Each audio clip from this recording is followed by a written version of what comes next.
You told those girls they'd be okay. You failed them. The Handmaid's Tale, inside episode 3. The reason we chose 403 as my directorial debut was because I felt like, as the woman who had played June from the beginning, was a story that I could tell. You sent them out to be raped and beaten and humiliated. It is your fault. And Lydia, Lieutenant, your fault. And Lydia's character is fascinating, and in episode 3, we touch on her sense of honor and her sense of betrayal.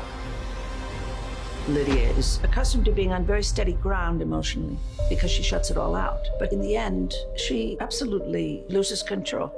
There's an incredible amount of conflict. Lydia does love June, and June loves Lydia, but the world that they are in does not allow for certain kinds of love.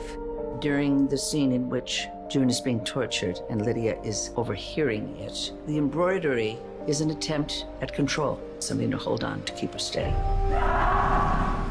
The embroidery in the scene we stole directly from the sequel to The Handmaid's Tale, The Testament. The pattern we used is a graphic from the book. It felt like a good understanding of Gilead. Gilead looks like the needlepoint, but they really are what's going on behind that door. I don't even know that Lydia can think beyond Gilead anymore. Freedom means to do her role as head aunt and to do it her way. It's so wonderful being all together again, isn't it, dear? When June and the handmaids are riding with Aunt Lydia, you feel the tension of something is going to happen, and boom, it does.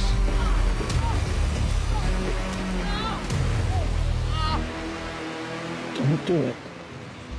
It's pretty clear. She's going to kill her. But then June is reminded there's a greater goal, and that's their freedom. The end of episode 3 was as heartbreaking to discuss as it was to write. Characters that we have grown to love and spent 4 seasons with will perish. It's the strength of those characters that make this moment so powerful. It is this love story between June and her friends who have been together for these many years in Gilead.